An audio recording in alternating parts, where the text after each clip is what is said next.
اما مسئله سوم ما یکره امامته، کی امامتی شدنش مکروه است. پس امامتی کردن برای شخصان زیرین مکروه، یعنی ناخوش و ناخوشایند است یا ناخوش شمرده می شود. یکم لحن، هو کثیر لحن می فرماید، کسی که بسیار اشتباه و خطا در قرائت می کند. کسی که بسیار اشتباه و خطا در قرائت می کند، پس این مکروهیت در غیر سوره فاتحه است. اما اگر لحنی وی خطاگی وی اشتباهی وی دیگر در سوره فاتحه باشد و که معنا را تغییر بدهد، گفتیم اصلا در بالا که امام شدن وی جایز نیست، باطل میکنه نماز را، چون که گذشت. و مکروه بودن وی با دلیل گفته پیامبر صلی الله علیه و سلم که یا ام القوم اقرأهم، گفتن قوم را کسی امامتی نماید که تلاوت را خوب کرده میتواند. دوم از مکروهات بر امام شدن، کسی قوم را امامتی نماید که مردم او را دوست نمیدارند یا بیشتر مردم از او خوشش نمی آید، نمیخواهند که امام آنها شود. برای این مکروه است که به مردم امامتی نماید. با دلیل گفته پیامبر صلی الله علیه و سلم ثلاث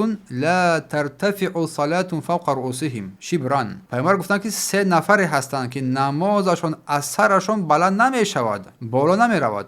یکی از آنها رجل اما قوما و هم له کرهون، مردی که قوم را امامتی میکند در حالی که از او بدشان میآید، نمیخواهند او را که امام شود. این حدیث ابن ماجه تحت رقم 971 روایت کردگی هستند. همچنین نووی در مجموع و ابن ماجه تحت رقم 792 حدیث را خوب گفتند. و سوم از مکروهات، کسی که برای آنها مکروه است امام شوند، کسی که بعضی از حرفهای قرآن را، آیه های قرآن که بعضی از حرفها را پنهان میکند و روشن نمیخواند، یا که تکرار میکند حرفها را، به مثل که بعضی از حرفها را تکرار میکند در قرائت، یا اینکه بعضی از آیه های قرآنی را، بعضی از حرف ها را میخورد، یعنی که بعضی از حرف ها را تلفظ نمیکند، برای وی مکروه است که چیز پیش بدرآید. یا کسی که حرف زیادی در قرآن اضافه میکند. بارک الله فیکم.